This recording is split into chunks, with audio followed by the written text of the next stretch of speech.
मिजाज हैं आप लोगों के। उम्मीद करता हूँ बिल्कुल ठीक होंगे। अगर आपने क्यूरेटर्स को अभी ज्वाइन किया है तो चैनल को सब्सक्राइब कीजिए, वीडियो को लाइक और शेयर कीजिए।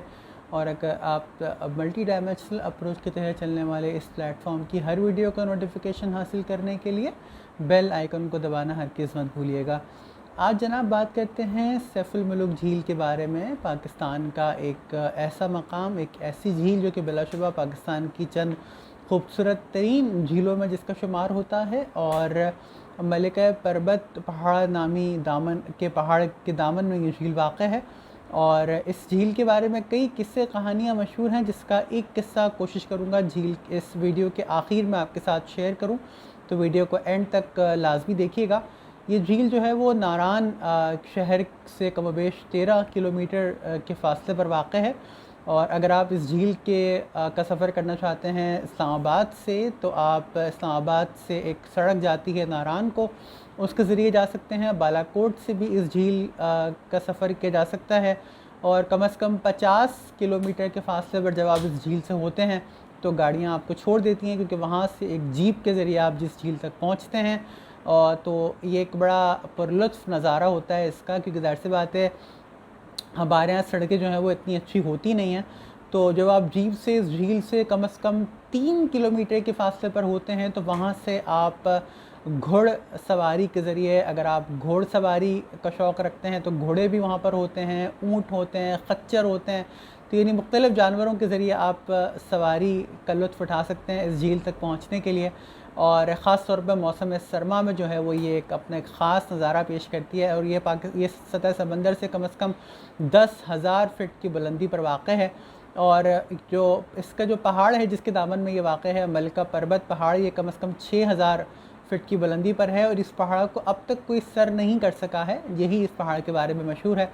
जबकि इस पर जो सफ़रनामे जिन्होंने इस पहाड़ के मुतालिक लिखे हैं वो ये कहते हैं कि ये यकीन करना कि इसलिए मुश्किल है क्योंकि जब K2 की पहाड़ी सर कर ली गई, नागा पर्वत सर कर लिया गया, केदर माउंटेन सर कर लिया गया, तो ये मुश्किल है यकीन करना कि इस मलिका पर्वत नामी पहाड़ को सर क्यों नहीं किया गया है। और मौसम सरमा में उमूमन लोग यहाँ का सफ़र करना पसंद करते हैं और कहते हैं कि तिल धरने की जगह नहीं होती है इस झील सैफुल मुलुक पर। और क्योंकि ज़ाहिर सी बात है ये पहाड़ के दामन में वाक़ है और ख़ासा बुलंद तरीन मकाम है ये, कि नारान जब लोग जाते हैं ख़ास तौर पर नारान, कागान, शुक्रान, नथिया गली, तो लोग सैफुल मुलुक झील जाना भी पसंद करते हैं। और ख़ासी ठंडी झील है ये। और इस झील का जो पानी है उसके बारे में ये कहा जाता है कि जो भी इसकी तह तक जाने की कोशिश करता है, मशहूर है इसके बारे में कि वो वहाँ से वापस नहीं आता। तो लोग अमूमन इसकी तह तक जाने की कोशिश नहीं करते, यही इस झील के बारे में मशहूर है। लेकिन हाँ, इस झील का सफ़र लोग कश्ती के ज़रिए ज़रूर करते हैं। और क्या नाम है इसका, जो कश्तियाँ इस झील के अंदर चलती हैं, लोग बड़ा लुत्फ़ उठाते हैं उनमें सफ़र करके। और आज से 6 महीने पहले ये बात एक साहब ने कही थी कि जो उस कश्ती का किराया है फ़ी चक्कर जो मल्लाह लेते हैं वो 500 से 1000 रुपये तक लेते हैं। अगर आप 2 चक्कर उस कश्ती के झील के लगाना चाहेंगे तो आपको कम से कम 1000 रुपये देने पड़ेंगे। उसके साथ साथ ख़ास तौर पर अगर आप सुबह के टाइम पे आते हैं यहाँ पर तो आपको बड़ा पुरलुत्फ़ नज़ारा लगता है। बड़ी ठंडी ये झील है, तो ख़ास तौर पे अगर हम जैसा कराची का रहने वाला यहाँ पे जाएगा तो उसको ज़रूर अपने साथ गर्म कपड़े लेके जाने पड़ेंगे, क्योंकि ज़ाहिर एक सर्द मकाम है। और मौसम सरमा में ज़ाहिर सी बात है लोग यहाँ पे जाना पसंद करते हैं। वो अलग बात है कि हमारे लिए तो गर्मी के मौसम में भी सर्द मौसम होगा, क्योंकि उमूमन ये कहा जाता है कि एक करैक्टर इसकी वजह से देख रहा था कि वहाँ पर इस टाइम पर भी जो दर्जा हरारत होता है वो it usually falls around 16 to 17 degree Celsius, जो कि ज़ाहिर सी बात है हमारे लिए तो बड़ा कोल्ड तस्वुर किया जाएगा। और इसके बारे में बहुत सारे किस्से कहानियाँ भी मशहूर हैं। जो सैफुल मुलुक शहज़ादा ख़ास तौर पे एक वहाँ का शहज़ादा था, और जो कि ज़ाहिर कई अफ़साने इसके बारे में लिखे गए हैं। मील जवान शहज़ादा, कुछ लोग उसको सैफुल मुलुक शहज़ादा भी बोलते हैं, कि वो एक परी वहाँ पे रहा करती थी, जिन बसेरा करते हैं वहाँ पर। तो एक अफ़साना जो इसके बारे में मशहूर है उसकी आपको एक मुख्तसर सी कहानी बता देता हूँ इस वीडियो के अंदर ही, जो अगेन ये रियलिटी है या नहीं है इसके बारे में नहीं कहा जा सकता। हज़रत ईसा अलैहिस्सलाम की विलादत से कम 800 साल कबल का ये वाक़या है कि जब एक शहज़ादा था सैफुल मुलुक नामी, जिसको ख्वाब में ही आया था कि वो एक परी के जो है वो हुस्न में गिरफ़्तार है। और जब उसको सुबह हुई तो उसने कहा कि कौन मुझे इस ख्वाब की ताबीर बताएगा।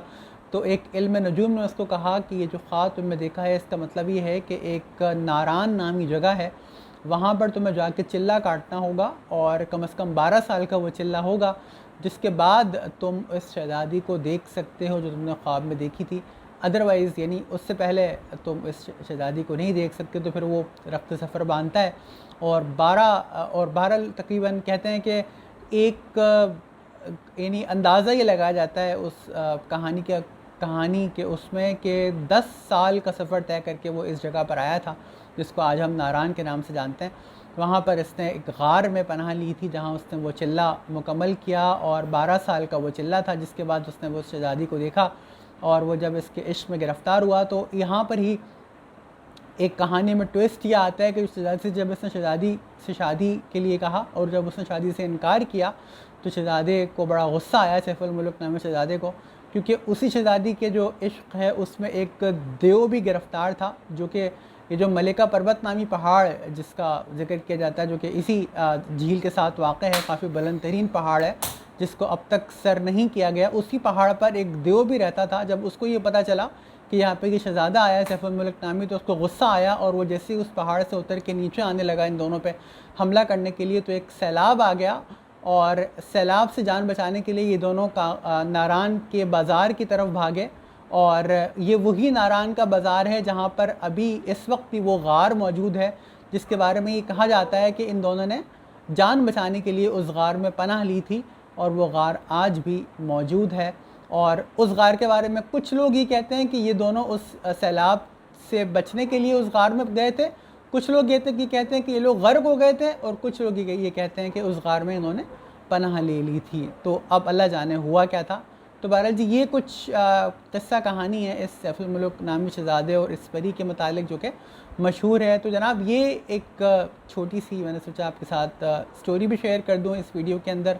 और अगर आप लोग इस झील का सफ़र करना चाहते हैं तो बिल्कुल जाइएगा जी, बल्कि मैं चाहूँगा I would love to be there, क्योंकि ये पाकिस्तान की one of the beautiful lake तस्वुर की जाती है।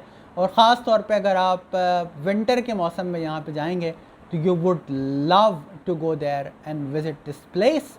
तो ज़रूर जाइएगा जनाब। और अगर आपको ये वीडियो पसंद आई है तो इसके अंदर अपने कमेंट में ज़रूर बताइएगा कि आपको ये वीडियो कैसी लगी, ये स्टोरी कैसी लगी जो कि इसके बारे में मशहूर है, इसके बारे में भी ज़रूर लिखिएगा। इस वीडियो में अब तक के लिए मेरी जानिब से इतना ही। अपने गिरदनवा के लोगों का बहुत ख्याल रखिएगा और अपने कमेंट सेक्शन में ज़रूर बताइएगा कि आपको इस स्टोरी के बारे में क्या लगता है, ये हकीकत है नहीं है। वैसे मुझे लगता है कि I don't think it would be a true story, but जो भी आपको लगता है वो ज़रूर बताइएगा। लेकिन ये जो सैफुल मुल्क झील है, यहाँ पर अगर आप में से कोई भी गया हो तो अपना जो आपका इस सैफुल मुल्क झील को विज़िट करने का सफ़र है वो आप लोग कमेंट सेक्शन में ज़रूर लिख सकते हैं। इजाज़त दीजिए, अल्लाह हाफ़िज़ एंड स्टे क्यूरियस।